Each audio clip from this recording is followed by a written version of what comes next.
Hi, today we are going to read Front Desk by Kelly Yang, chapters 40 through 45. Chapter 40. The storm in Lupe's face stuck with me after she left.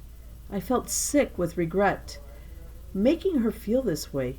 After all she'd done for me. Lupe was my best friend. She was the one who told me about the roller coaster in the first place. If it wasn't for her, I wouldn't even know about it. And there I was, going on and on about my plan to get off of it without even thinking about her. It should be her entering the contest, not me. Let's face it, she had a much better chance at winning anyway. I decided to write her a letter. Dear Lupe, I'm sorry I said all those things. I completely understood. Cross that out. Understand if you don't want to go to Mr. Yao's house with me. Actually, I've been thinking about it and I don't think I'm going to go neither. Cross that out. Either. You're right. It's too, TWO. Cross that out. Too, TOO. Risky.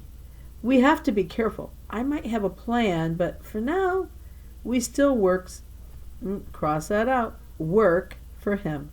And as you say, we still need him. About the plan, I've been thinking, why don't you enter the essay contest? I can tell you what to write about. You probably have a better shoot. Cross that out.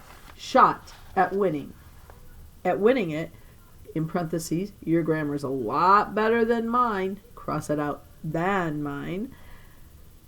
If you win, maybe we can run it together. What do you think? Your friend, Mia. The next school day, I went very early to school to put the letter on Lupe's desk. I also had something special for Jason. But it wasn't the letter I wrote him. It was something else I had picked up recently from another Chinese immigrant. When I was helping this uncle with his luggage, I had pulled too hard and got a blister on my hand. The man said he had just the thing and gave me a little vial of Chinese medicine. It felt minty and cool on my finger, but when I reached up to tuck my bangs behind my ear, my minty finger got a little too close to my eye. I was crying in seconds. So after I set Lupe's letter down on her desk, I practically soaked Jason's pencils with the same stuff that made me cry. Let's see him twirl those suckers now. Jason did not notice the gleam on his pencils when he sat down later that morning. He was too busy bragging about Las Vegas and all the great food he ate and the luxurious suite they stayed in. They had a pool with 3 pool slides. There was even a restaurant right smack in the... When are you going to give me back my pencil? I asked. I wanted to cut to the chase. I couldn't care less about his fancy pools, considering I stared at one all day. You mean my pencil? He shrugged. I gave it to my dog. Wealthy. It's probably all chewed up by now.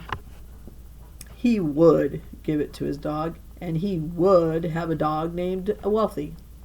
Jason smirked, picked up one of his pencils, and started twirling. He twirled it a little too close to his face, and just as I predicted, the strong minty smell made his eyes water. He put the pencil down and began rubbing his eyes furiously with his menthol fingers. Big mistake.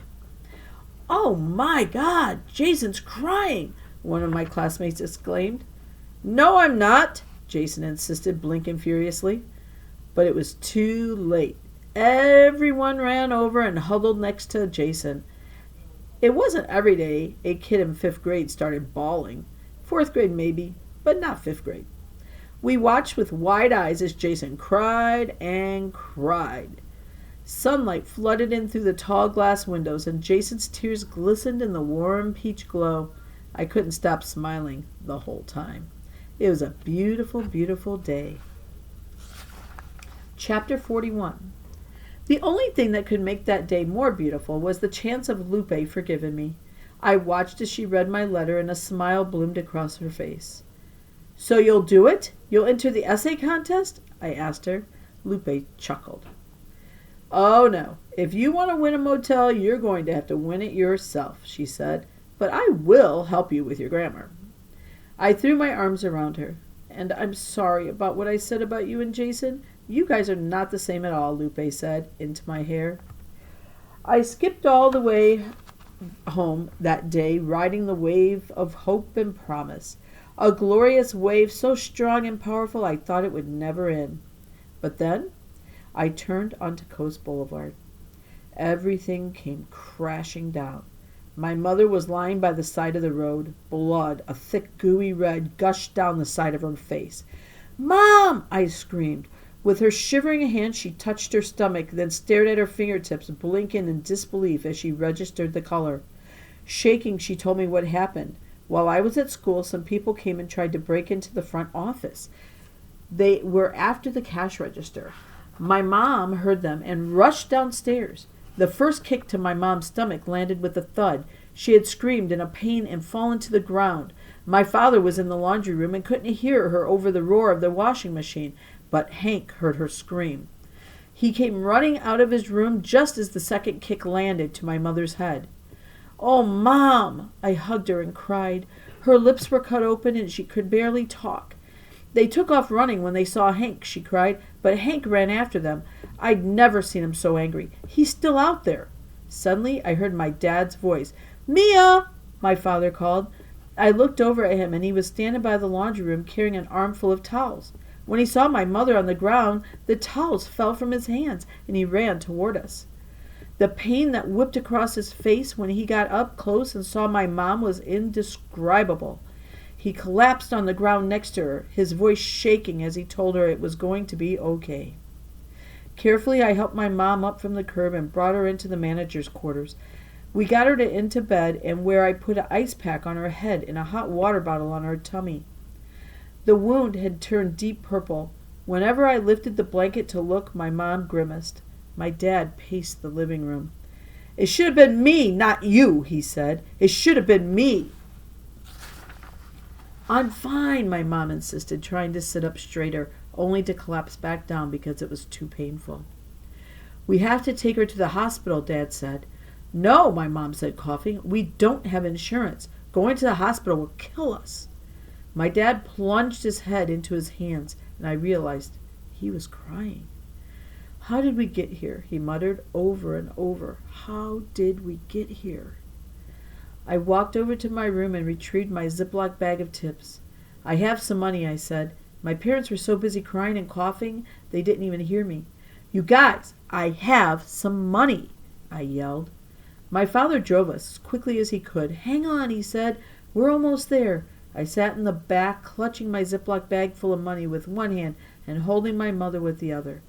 The doctor in the ER saw my mom right away. He was a white guy and seemed really concerned. He asked my mom whether she was dizzy. She said no. He asked my mom whether she remembered blacking out when she hit the ground. She said maybe, she wasn't sure. He asked her to describe the pain on a scale of 1 to 10. I thought for sure she would say a 10 or even an 11 from the way she kept grinding her teeth and wincing every time she moved, but she insisted it was more like a 7. They took her in for an x-ray, and my dad and I waited outside because they said it wasn't good for kids to be in the x-ray room. When at last the doctor reappeared, he had good news. None of my mom's bones were broken. She had a mild concussion, and the doctor gave her painkillers and bandages for the bleeding, which thankfully was just on the outside, not the inside. "Make sure she takes it easy for the next few days," he said. "Use an ice pack for 10 to 20 minutes at a time. Gradually the swelling will go down, and so will the bruising. No work, no gym." My dad laughed out loud when he said gym. I guess the idea of my mom or any of us going to the gym was pretty funny. My dad promised she wouldn't, and thanked the doctor. His smile faded when the doctor gave him the bill. I peeked around his arm and read the paper too. The total came out to $5,800. My dad gripped the counter to keep from falling. I thought he was going to have a concussion. Frantically, he explained to the nurses in broken English that we didn't have any insurance. "No insurance?" the nurses asked, exasperated. "How could you have no insurance?" The nurses stared long and hard at us, these aliens, insurance-less creatures. They told us to wait while they got their supervisor. 10 minutes later, the supervisor appeared. He was another white guy. stern-looking, about 40 years old. As we explained our insurance-less situation to him, he looked like he had about as much empathy as a Lego. He asked us to fill out a bunch of special forms for low-income people. We'll only waive the hospital bills if you make less than the federal poverty income guidelines for a family of 3, he said. We started filling out the forms. Since my parents made about $750 a month, that came to $9,000 a year. The poverty line for a family our size was $11,890. So we were well below the poverty line. But the form also asked us how much we paid in rent. We put down 0 because technically we got free board living in the manager's quarters. The supervisor looked at that and started shaking his head. Free rent? I'm sorry, but I don't think you'll qualify, he said. What do you mean? My mom asked. You can't get free rent and free health care, he said, crossing his arms. But we're dirt poor, I said. It says so right here. I held up the poverty chart in the form he gave us. There it was, clear as day, how categorically poor we were. He took a long look at us. I bet you guys aren't even citizens. We looked at the floor. No, didn't think so. You'll have to take it up with billing and collections. They'll decide whether you qualify for full waiver or not. But I doubt it, he said. Until then, the most I can give you is a 40% discount, so you'll still need to pay. He pulled out a calculator and started crunching numbers. $3,480, he announced. At that point, my mom started crying. She let out a sob so thunderous I wondered if my cousins in China could hear her. I've never seen her cry like that before, not even when she was lying on the side of the street. The doctor who had been examining her ran over to see what was wrong. When I explained the situation to him, he turned angrily to the hospital supervisor. You want to charge these poor people $3,480? Can't you see that they just got the crap beat out of them? He asked the supervisor, almost yelling. The supervisor looked sheepish, but insisted on having a word with the doctor in private. We held our breath as the two of them walked into a room and closed the door. We could see them arguing through the glass window. The doctor's arms kept flying and the supervisor's head kept shaking. When they came out, my father held my hand so tight it hurt. The supervisor spoke first. We've decided, in light of the circumstances, he started to say. We're going to waive the fees, the doctor blurted out. Really? My mom asked. She peered at the doctor with her big brown bruised eyes. Really, the doctor said. I threw my arms around him, and my mother collapsed into my dad. The supervisor cleared his throat. There's still a basic hospital fee of $150 you'll need to pay, he said. I held up my Ziploc bag, full of dollar bills and quarters. I've got that right here. I'd be lying if I said it didn't hurt, handing over my Ziploc bag. All those nights I stayed up secretly counting the money with a flashlight, the adrenaline and excitement coursing through me. In a flash, it was all gone. But another part of me felt tremendously proud to be able to pay for our first visit to the doctor in this country with money I had earned all by myself. When we got home, my dad and I helped my mom into bed. We thought it would be a good idea for her to sleep there for a while so that she wouldn't be jolted awake at night by the sound of the front desk buzzer. How come you didn't tell us you had all this money? My mom asked. I shrugged. Well, thank you, honey, my mom said. She put her arms around me and hugged me tight. Thank you for spending it on your old mom. My dad came in and set down the tea, bathing the room in jasmine. Get some sleep, my dad said to my mom, kissing the top of her head.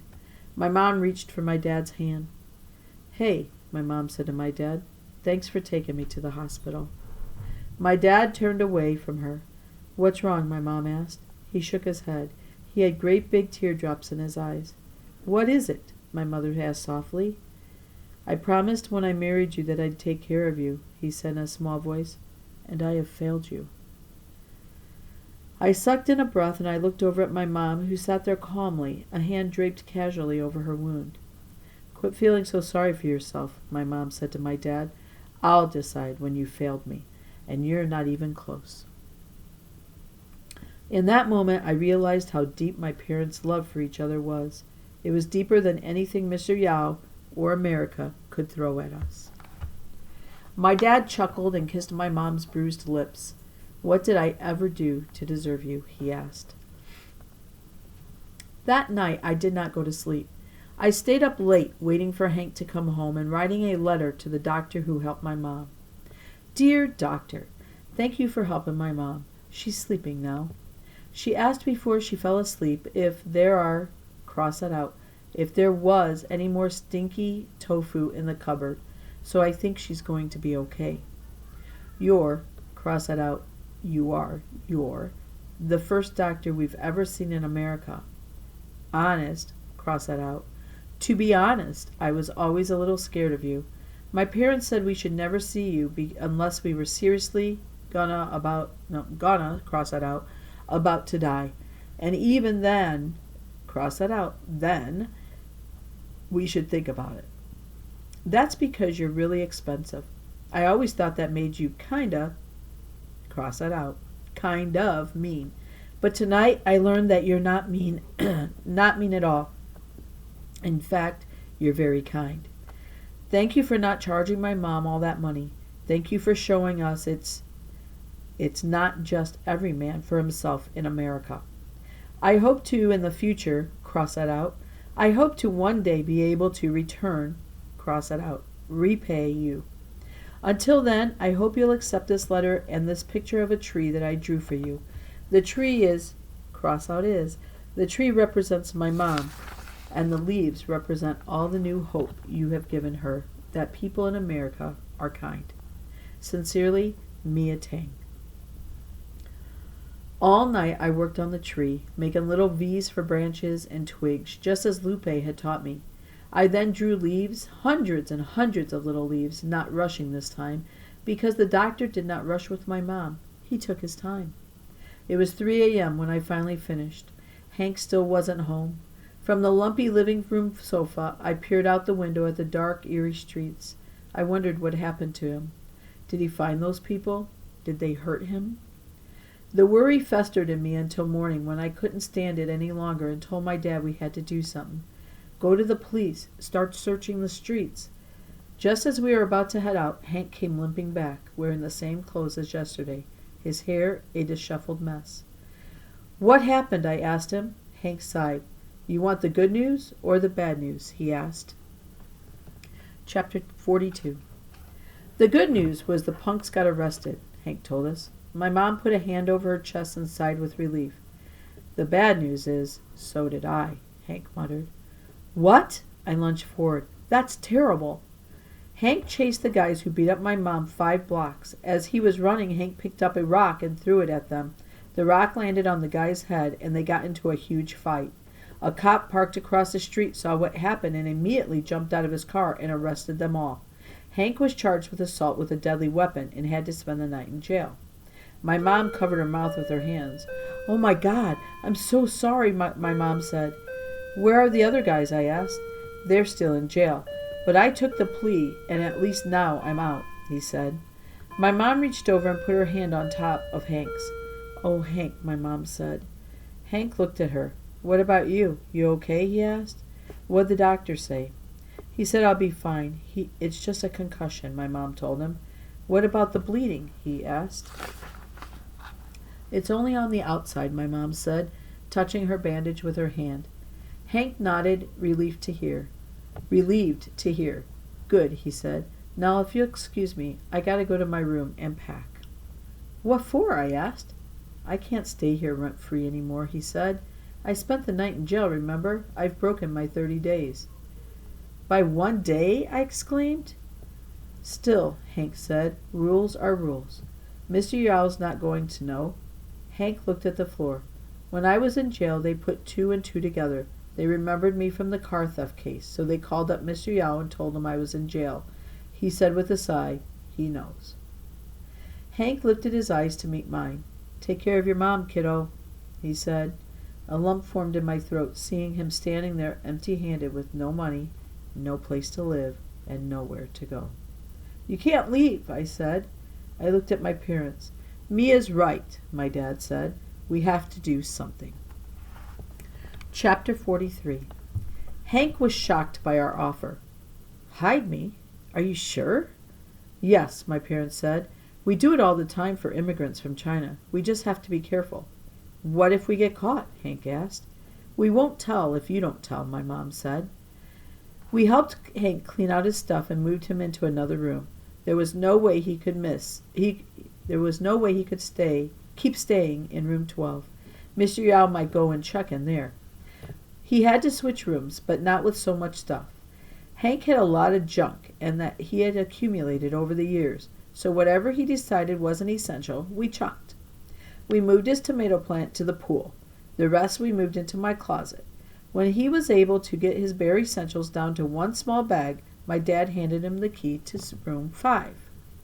It'll only be for a little while, Hank said, just until I get back on my feet. He was adamant about finding another job. On that front, he wasn't having a ton of luck, though. The problem was finding an open position. It was that he didn't have a reference letter from his old employer. What's a reference letter? I asked him before I left for the night. He didn't seem like he wanted to talk about it much, so he wouldn't say exactly. Just that it was important that he didn't have it. Later that week, I asked Hank if there was anything I could do to help him find a job, but again, he batted me away. Look, if it was simple, I would have asked you already, but it's not. It's complicated, he said. What's so complicated about it? I asked him. He shook his head. You're just a kid. You wouldn't understand, he said, which hurt me a lot. I wanted to say, Hank, no, you don't understand. You don't understand what it's like to have to hold your pee and not make a sound when you're in the bathroom, and the popular girls walk in and start talking about you. I crossed my arms at Hank. Try me, I said. He sighed. Most places won't hire you unless you have a letter from your old boss saying how good you were, and I don't have that, he said, frowning. Well, could you get it? I asked him. He shook his head. No, I've already tried. He paused for a second and added, and that's not even the biggest problem. Well, what's the biggest problem? I asked. The biggest problem is that on top of everything else, now I have a criminal conviction. His fight with the guys who beat up my mom meant he had a record now. No employer wanted to touch him. I can't even hide it, he said. All they have to do is run a criminal record check and boom, there it is. So tell them the truth, I said. Tell them you were defending my mom. They'll never believe that, he said. Why not? I asked. Hank shook his head. Because I'm not like you, Mia. People look at you and they see a nice, sweet Chinese girl. What do they see when they see you? I asked. He looked at his feet. A criminal, Hank said. No, I said firmly. Don't say that. Why do you think I took the plea? I know what the verdict would be if we went to trial. People look at me and see guilty. I shook my head furiously. No, no, I kept repeating. Hank got quiet. There are some things, Mia, that no matter how hard you try, you'll never fully understand. As Hank looked into my eyes, I realized there were reference letters and mean girls. And then there were other things on a whole other level of you don't understand. Chapter 44. The police came over 2 days after the robbery to get my mom's statement about her attackers. She was worried about having to testify in court because of her broken English, but the police officers assured her she didn't need to testify if she didn't want to. Her attackers were ex-convicts who had skipped out of their parole. They were going to stay in jail, this time with no parole. My mother was relieved. Word got out about my mother's attack, and the security guard from the Topaz Inn once again came bopping over. Hank and I were both at the front desk this time. I narrowed my eyes. What do you want? I heard about the attack, he said. Terrible, just terrible. Too bad you guys didn't have a security guard like me. I would have pounded his head in. And you would have gotten arrested, Hank pointed out. The security guard gave a half shrug. In my line of work, an arrest is a badge of courage, he said. He jammed his hands into his pocket and pulled out a business card. Here's my number, just in case you guys ever need to hire a security guard, he said, sliding his card across the desk. I picked it up and was about to throw it away when Hank said, "Let me see that." He took the card with him back to his room.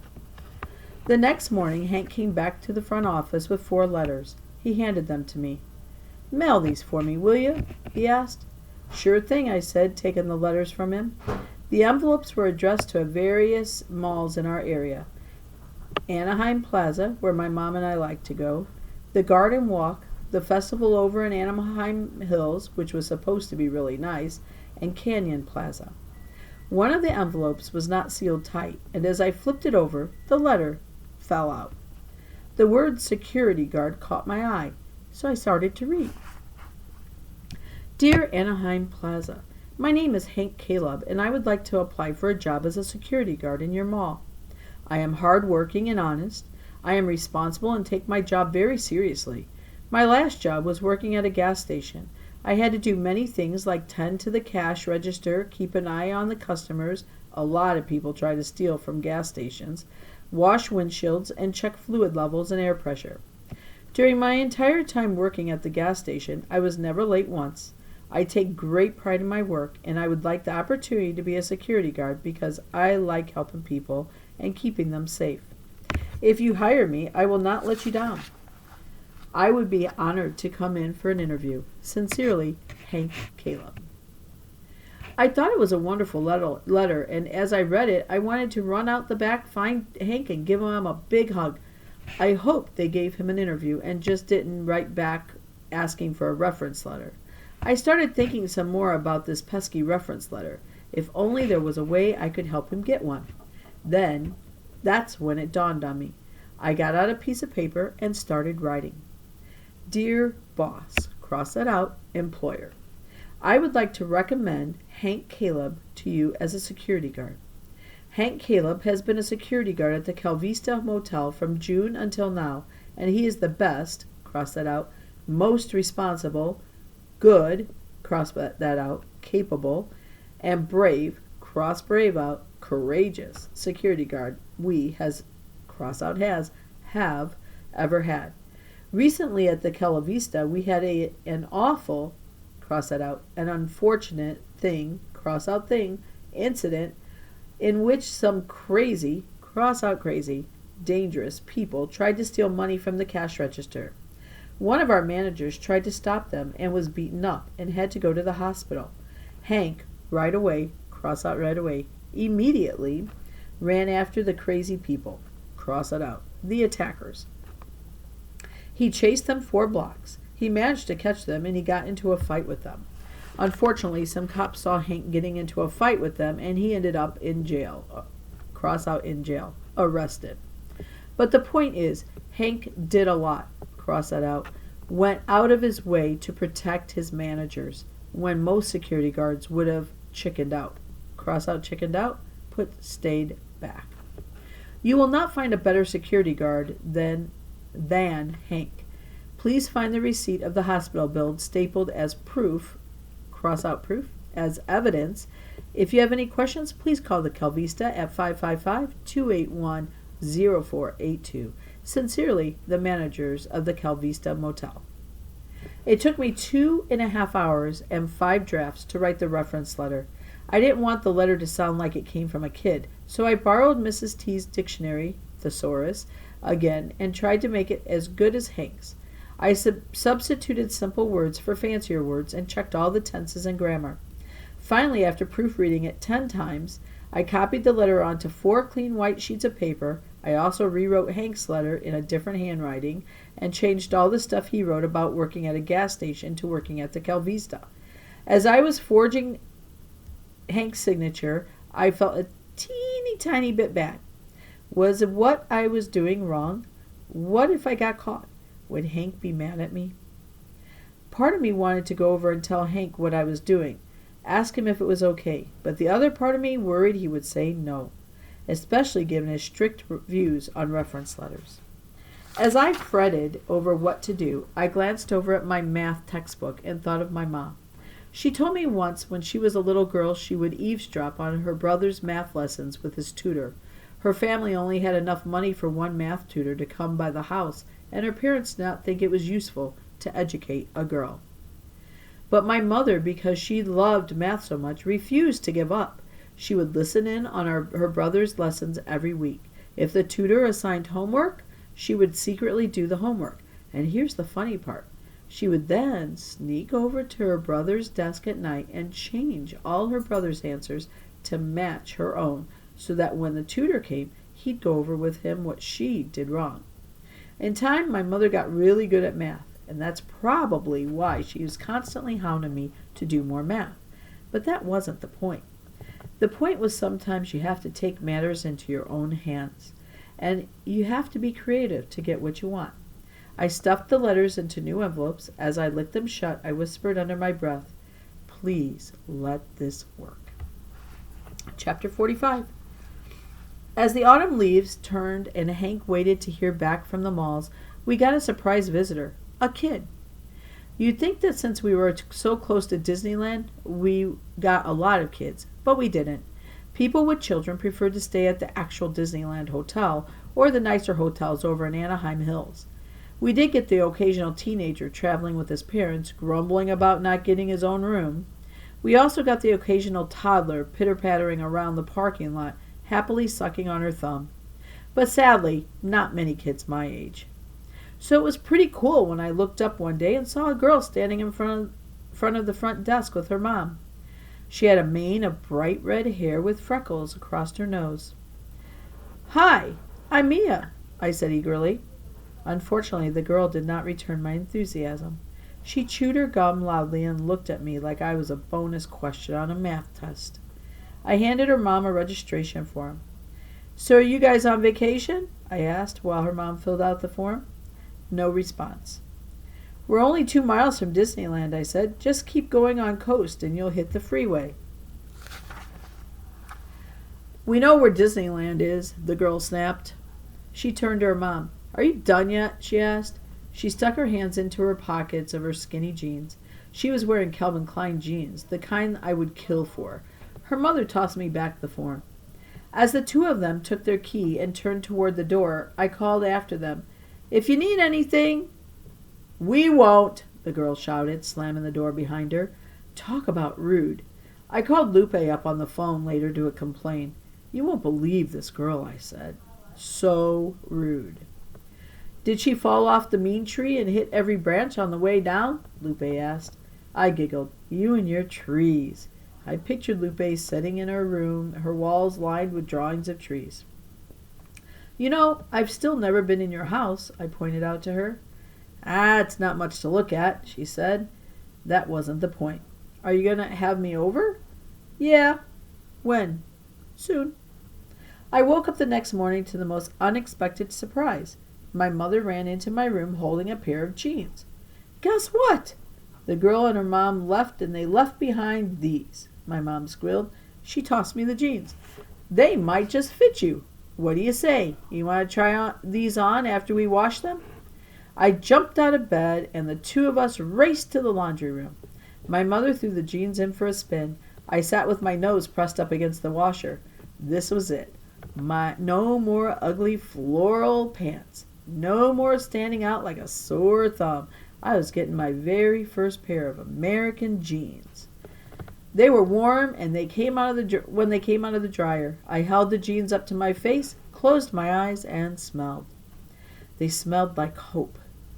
The new jeans fit me like a glove, 100% normal.